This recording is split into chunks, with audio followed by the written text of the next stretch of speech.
What's good, Eagles fans? This is your boy, Tone DESHIELDS II. You guys are locked in on your dose of chalk it up. Where no matter if we win or if we lose, we just got to charge it to the game. I want to talk to you guys about my keys to victory for the Philadelphia Eagles on the road against the Atlanta Falcons at 1 p.m. tomorrow. And I also want to talk about my bold predictions for the game as well.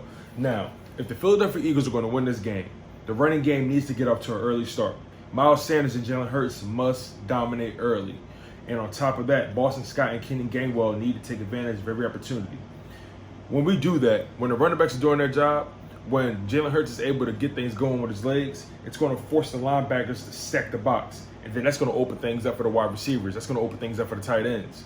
I trust that Miles Sanders will dominate this game. I feel like Miles Sanders is going to be able to eat. And on top of that, I feel like Jalen Hurts making things happen with his legs is going to really open things up for the wide receivers as well. People forget Jalen Hurts is so mobile.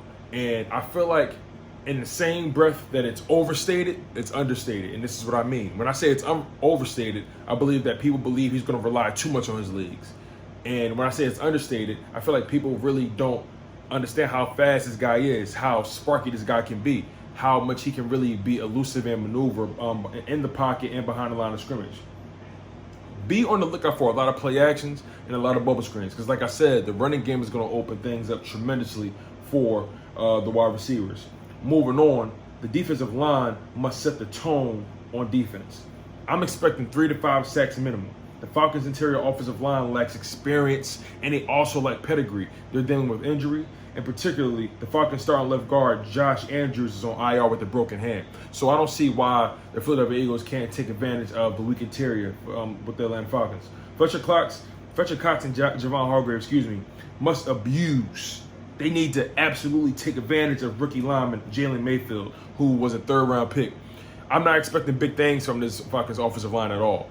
They have injuries across the board. They have guys that are very young. Now, don't get it twisted.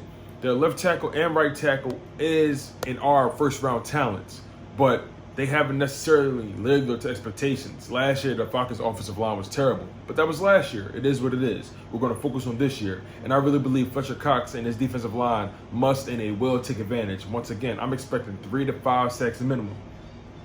My next key to victory, Calvin Ridley and Kyle Pitts cannot get hot with Matt Ryan. The defensive line must disrupt Ryan's rhythm. Like I said, this defensive line has to dominate the interior. Fletcher Cox and Javon Hargrave, along with Milton Williams, is going to be that swing defensive tackle. Those guys have to wreak havoc early, fast, and in a hurry. The linebackers on top of that and the DBs must remain disciplined. Kyle Pitts and Calvin Ridley are not slouches. Again, Kyle Pitts is a rookie, and he hasn't really shown too much of anything as of late, but you can't ignore the first-round talent. My man was a top 6, top 7 pick in this past draft. He dominated in Florida, and then Calvin Ridley, he does what he does. He made us look real silly last time we played the Falcons, but Julio Jones is not there, so this game should be manageable. Let's see how Calvin Ridley fares being the number 1. Julio Jones demanded so much attention that it gave Calvin Ridley so many opportunities to really eat against us previously. So I will expect a different outcome. And my last key to victory, Jalen Hurts and the wide receivers and the tight ends must be on the same page if and when things break down.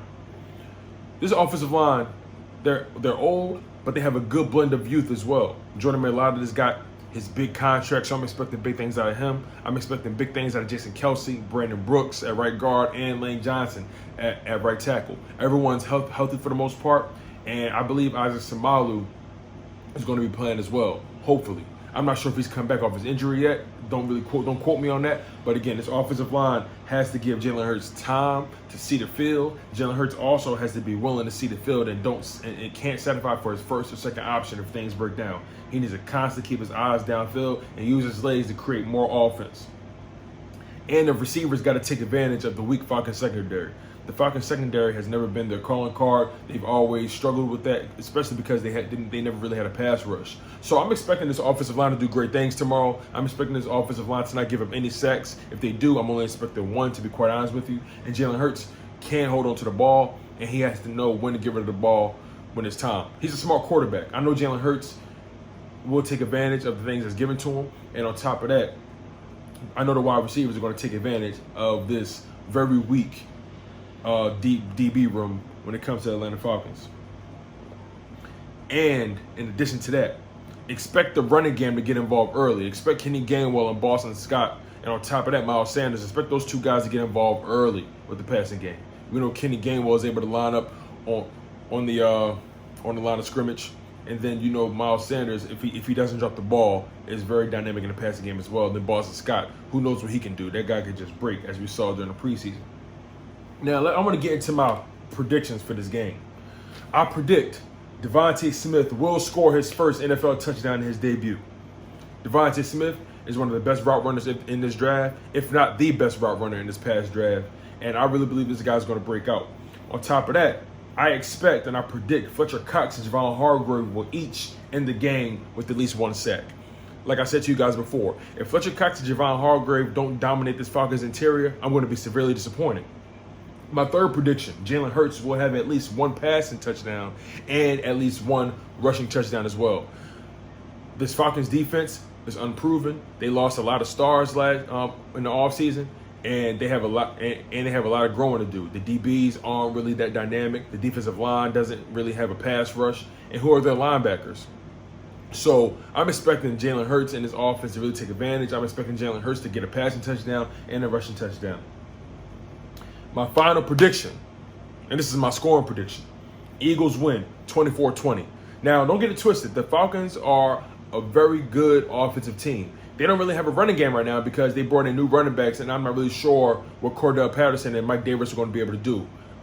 Has Mike Davis really established himself as a number one running back? We'll see. Most likely it will be a running back by committee. We have to keep in mind Cordell Patterson is very fast, very elusive, so we need to remain disciplined. The linebackers have to keep everything in front of them. Alex Singleton, Eric Wilson, TJ Edwards, they had to remain very disciplined. And then, like I said, Calvin Ridley, Kyle Pitts, can't let those guys get off early.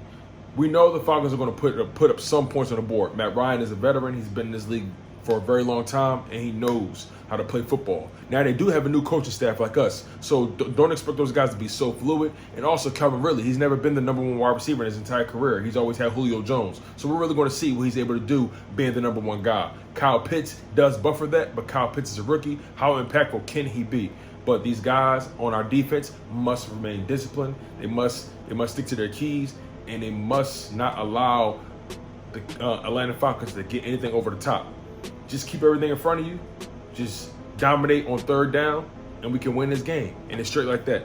I'm your humble host, Tone DESHIELDS II. You guys are locked in on your dose of Chalk It Up. Where no matter if we win or if we lose, we just got charged to the game. If you guys are new to my content, make sure you like, comment, and subscribe for more. And if you guys have been loyal to the channel, loyal to the soil from the very beginning, you already know what my heart is. You know how we get down here at Chalk It Up. One love, stay humble, stay healthy, and most importantly, stay hungry. And fly equals fly.